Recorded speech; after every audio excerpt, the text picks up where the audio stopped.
Yeah, I mean, it is, as I said, it's a tough time we are going through for us Palestinians, especially with all what is going on in Gaza. And, we always raise this question, where is the international community from what is going on in Gaza? It's very sad when the international community keeps preaching about international law and human rights, and when it comes to Palestine, stop. Yeah. But anyway, you are all aware of what is happening, and for us, it's very important you come and see, and then you go back home and tell. Because this is very important for us. You are our voice to your communities and to your churches, organizations. And we are expecting you, to raise this issue always. Keep it on the table. Keep pushing and keep knocking at the door for justice. Keep working hard.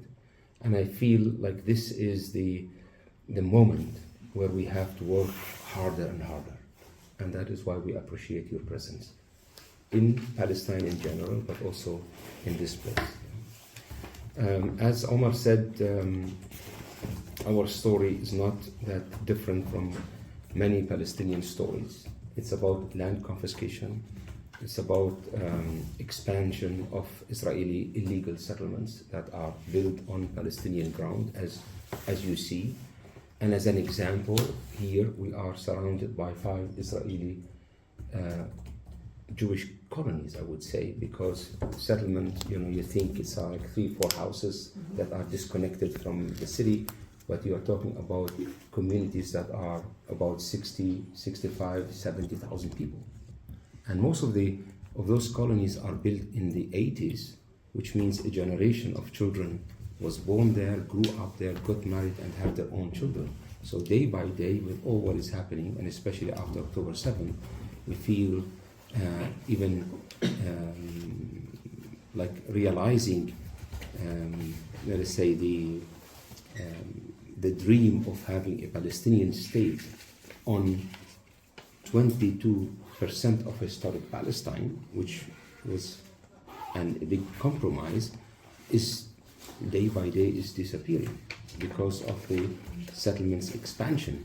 And the settlements are built according to a long-term plan, which is to divide the Palestinian territories into small communities that are disconnected from one another, which will make it impossible economically and geographically to have a state. So this is where we are today in the West Bank. So what is happening in the West Bank is something similar, of course, like in terms of like displacement, like what is happening now in Gaza. Okay.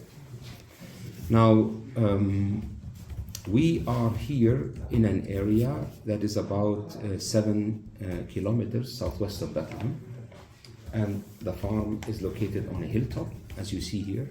It's about 950 meters high above sea level, 3,000 feet above sea level. And this is the only hilltop in this area that is without an Israeli settlement. So we are surrounded by 5 settlements from all sides. Now, the land itself, its history goes back to more than 100 years ago, when the family bought this piece of land, 42 hectares, which is 100 acres of farm. Family is a farmer family. They wanted a big land, and the family was producing wine, and wine was also sold internationally. Now, when the land was bought during the Ottoman period, in the last years of the Ottoman Empire, the Ottomans wanted to get property taxes from the local landowners, and they demanded that every landowner should register land in order to pay property taxes. Now, of course, many Palestinians did not do it. They said, why do I have to register my land and pay taxes? Anyway, those occupiers will be leaving one day. And for the land that was not registered at that time, the Ottomans said you are the user of the land but not the owner. So if you do not cultivate your land continuously for more than 3 years, it becomes state land. So it's a way to take the land. And I'm saying that because after 1967, with the Israeli occupation to the West Bank and to the West Bank and Gaza and East Jerusalem, they started applying those laws.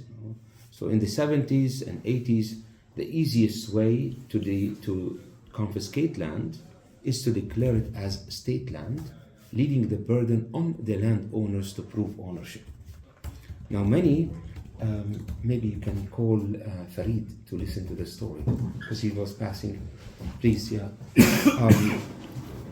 So they declare it as state land. Of course, this is illegal according to the international law, because, according to the international law, it's an occupied territory and not a state property, right? But they claim this is no man's land. So if any Palestinian claims land, should prove it. Now, many Palestinians could not prove their title to their land on a piece of paper. They started saying, well, I own the land from my parents, I inherited it from my grandparents, but then they started to apply the second Ottoman law. Yes, but you did not use it for a couple of years, and what is not used is becoming state land. This is one way, and which is the easiest way to confiscate land. But there are other ways, like to declare it as for military purposes, for security purposes, etc.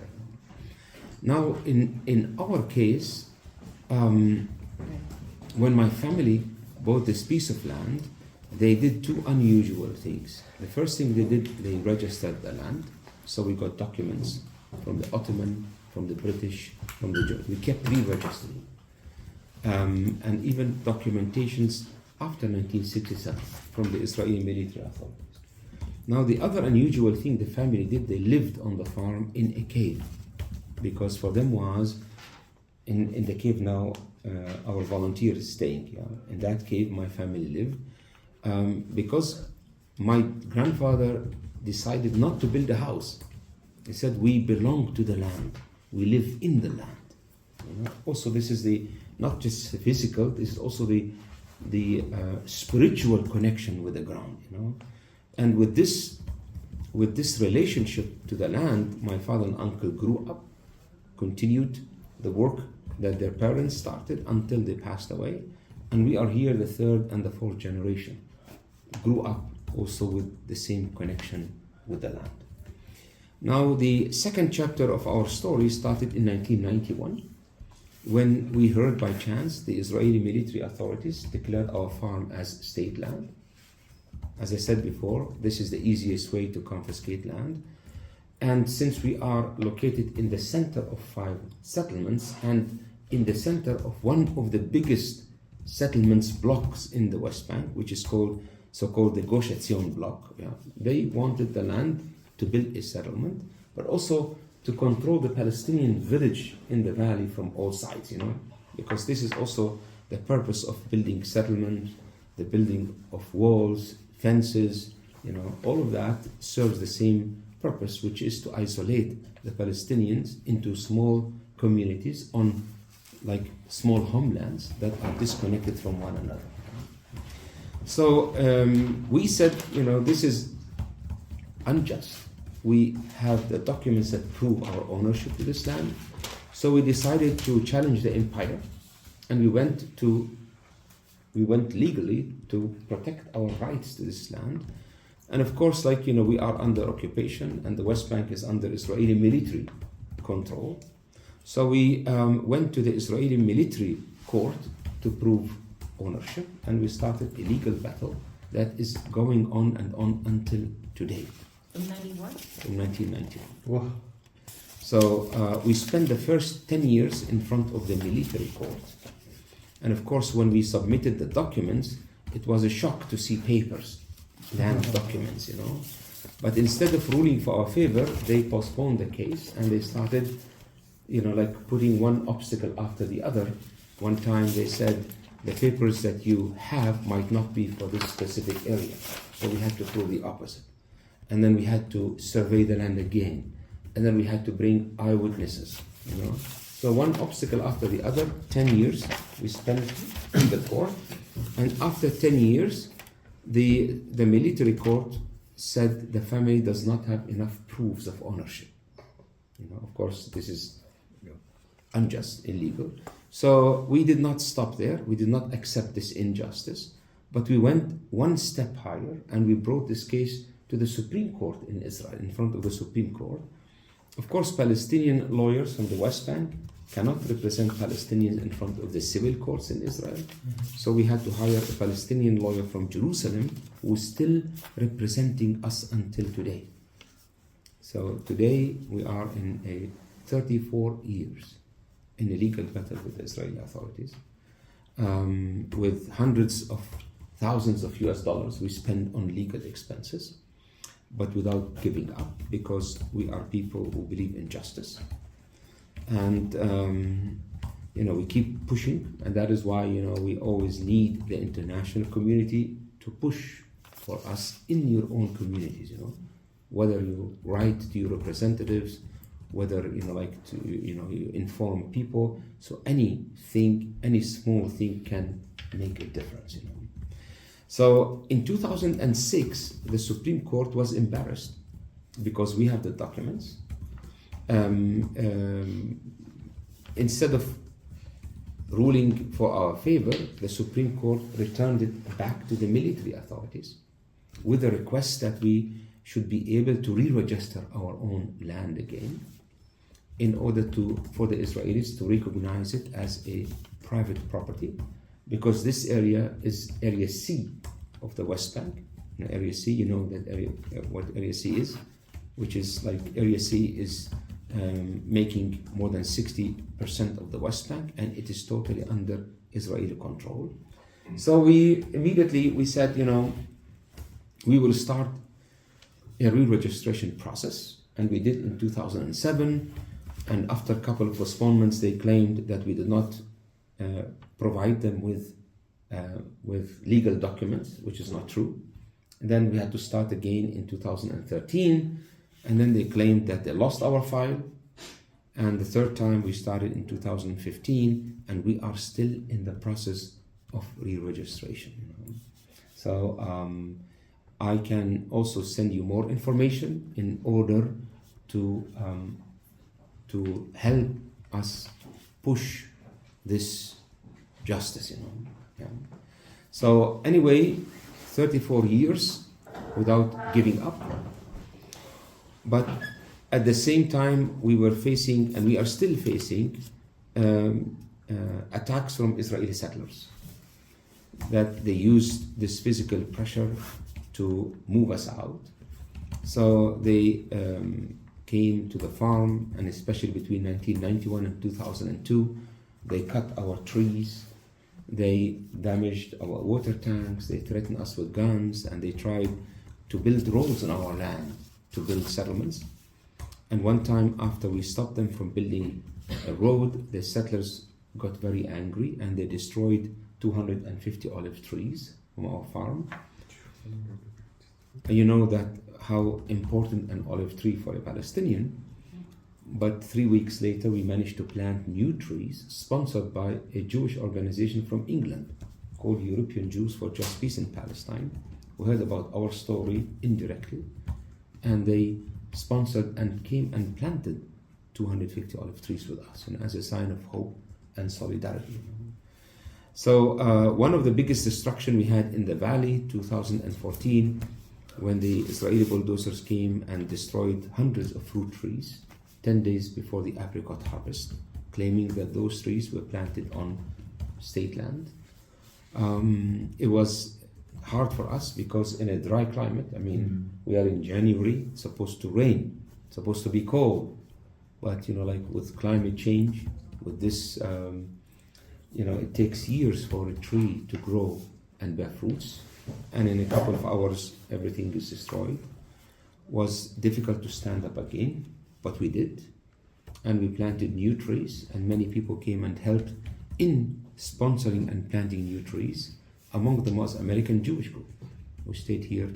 I mean, this is, I tell the story because it's important for internationals and for people like to feel and to see how unjust the situation is, and they come and try to make a difference.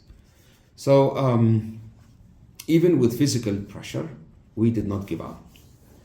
And then they tried to buy the land from us, and the last offer was a blank check. But how can we sell our soul? And now we are becoming more isolated. The main access, you came the longer way through the villages. The main access to the property from the other side is about 10 minutes, or 15, maximum to 20 minutes from Jerusalem on Road 60. But now sometimes it takes 45 minutes to cross from Bethlehem to here, or sometimes it might take 5 hours if they block the road and if they put also like a flying checkpoint.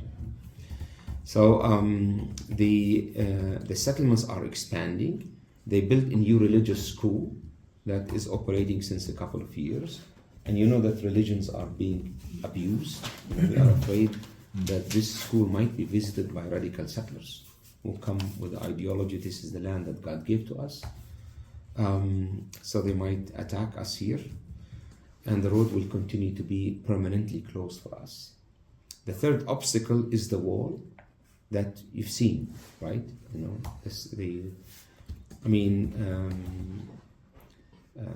The wall serves like a purpose of confiscating more land and disconnecting the Palestinian villages and cities from one another.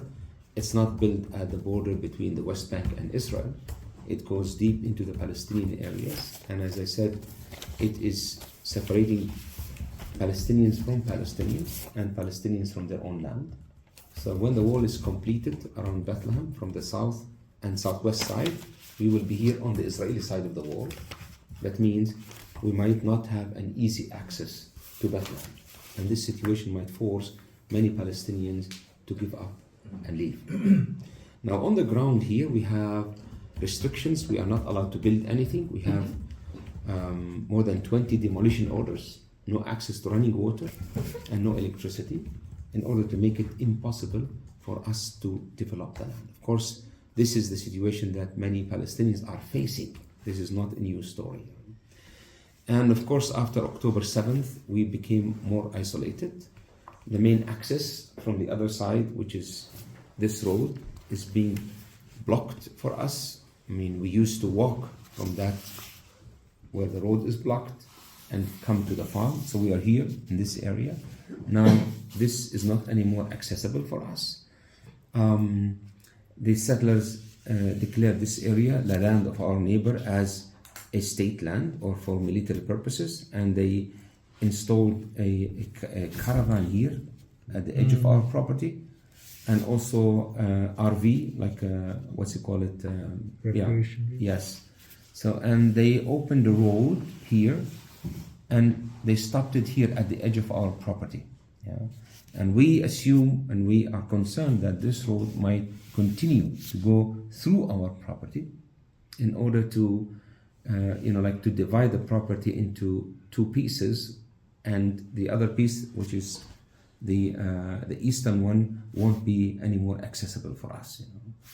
They also built another road that goes through our property from the valley, and they built a structure in the valley down there where the red points are, and it's a way like to intimidate, to harass, and to make a limited access to our land as well as to the land of the neighbors.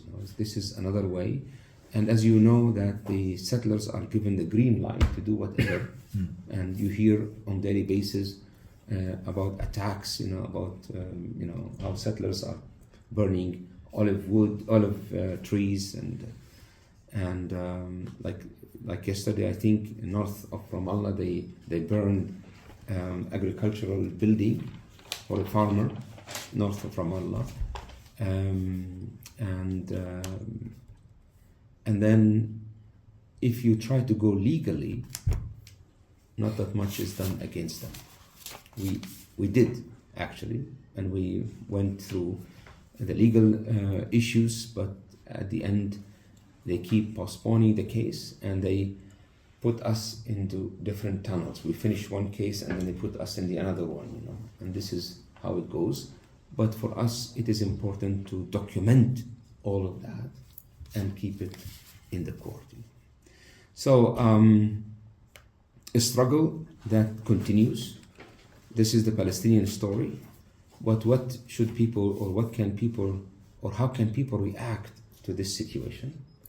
Of course, in any situation that is unjust, that is where you feel there is no hope for the future, people are pushed to the edge, they might react negatively, they might sit down and cry and become victims, or they might give up and leave. We said to ourselves, none of those options are good for us. We do not want to react negatively or to react the way they want us to react with. At the same time, we do not want to accept this injustice and sit down and become a victim and cry. And we do not want to give up and leave, which is done by the best educated Palestinians, by the way. Now we started to say there must be another way of resistance and without violence. And when we said without violence, it's a long way to go, because you want not see the outcome of your work immediately. And that is why, and before we started what we call it now the fourth way, we said 4 things that became our principle. The first thing we said, we refuse to be victims, in order to believe in ourselves that we are able to make a difference, even it's hard. We should not represent ourselves as victims, although we have the right to be victims, right? Secondly, we said we refuse to hate, and no one can force us to hate. Easy said, very difficult to practice. In a situation like that, it's easy to get frustrated, it's easy to become angry, and it's easy to hate. But for us, we try to shift this negative energy and channel it in a constructive way. Because we believe that all people are created in the image of God, and they are not created to hate one another. So in every human being, there is something good and something bad. We want to respect the good, but not to accept the bad. I have to stand up for my rights and continue to tell the other what you are doing is unjust. Keep doing that. Thirdly, we said we are acting differently, not because it's a weakness or a strategy that we can change. No, it is based on our faith. We have to believe, although we cannot predict the outcome of that. And we cannot say, well, in 2 years we succeed. We might not. But we try doing whatever we can on daily basis, believing that the future cannot start by itself. We have to shape it. I have to add one step, another step, and so on. And fourthly, we said we are people who believe in justice. Although the way for justice is too long, too difficult, looks impossible, but one day we believe the Son of Justice will rise again. One day justice will prevail. With those 4 principles, we managed to stand up, we got motivated, and we started a new way of non-violent resistance, a creative, a constructive way, by overcoming the evil with good, hatred with love, and darkness with light. And our 4th way is called we refuse to be enemies, which is not a message to anybody. It's a commitment, to ourselves. We have to be reminded, I need to see things differently. And we started to call the farm the Tent of Nations. And with the Tent of Nations, we want to channel our frustration constructively. And we want to open the farm for people to come and see. This is the best way of education. Come and see. And we are expecting people to go back home and tell. And we are asking people to tell not only what they've heard, but what they've seen. So for us, how can we develop the farm without electricity, running water, and building permits? We said nothing is impossible. We are not anymore victims. If there is a will be always a way. So for electricity, we installed a solar power system. So we have a green electricity coming directly from the sun. No running water on the farm. We collect rainwater inside systems. No building on the ground is allowed. We started renovating existing caves. This is one of several caves that we renovated. And you see the paintings were done by kids during one of our summer camp. And the title was Peace, Justice, and Conservation of the Creation. It's also a creative way of nonviolent resistance. Art is a creative way of nonviolent resistance. So the idea, it's not just about like water, electricity, or building. It's about proving to ourselves and showing other people that things are possible. Even in a difficult situation, wherever you are able to make a difference. So when you face challenges, and everybody is facing challenges in life, we ask people, do not sit down, do not cry, and do not become a victim. Stand up and act. And while you are acting positively and differently, you empower yourself, and you will empower other people, not through telling them what to do, because sometimes it's easy to give advices. Sometimes even some internationals come here and start like teaching us what to do. Like, why you should do this, you should do that. As an outsider, we always say, if your finger is in the fire, it's different than when the finger is in the water. It's easy to give advices, but it's very difficult when you go through the difficult situation. So that's why the only way I feel to empower people is living the experience, through living what we are, through doing what we are doing, is a way to empower people. And so we started to deliver this message of hope in a hopeless situation to people. So we started opening the farm for people to come and see and go back home motivated. Not, if you are in Palestine and you hear so many stories, you might become depressed. We might sit down here and for 5 hours, and I will tell you stories that happened with us. It makes me angry, it makes me sad, and you might cry, but then you go back home not motivated. No, we need to go back home with hope that things are possible. We need to do more. That is why for us, we want the people to go back home empowered to become change makers also in their own communities. So we do different kinds of activities, starting with tree planting. Like now in January, February, we are planning to plant new trees. And when we plant a tree, we believe in the future. We make the land productive, but also we learn that peace should grow from the ground and up like an olive tree.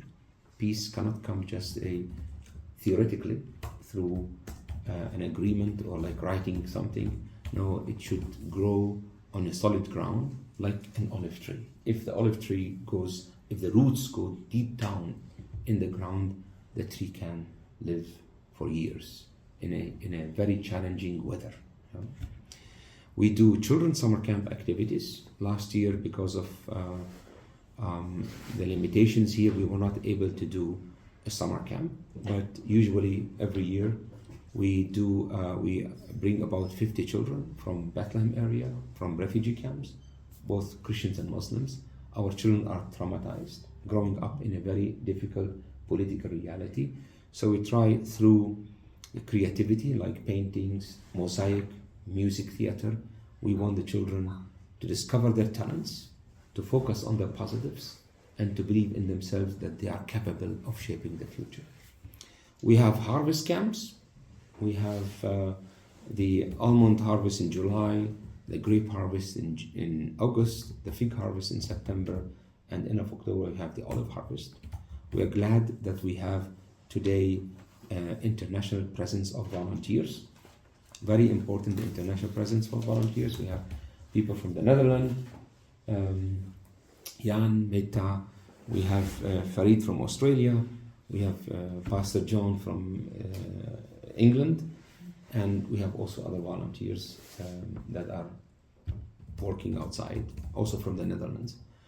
The idea is like we want them to come here because we feel the only remaining protection of this place is the international awareness, international presence here. Our journey will continue with many difficulties, with many maybe downs and ups, but we have to follow a vision. We have to walk in small steps. Even if we fall down, we stand up again, and we always continue our journey for justice with faith, with love and hope. This is the foundation of what we are doing here. I put a full stop here. If you have some questions for me, please. Anybody?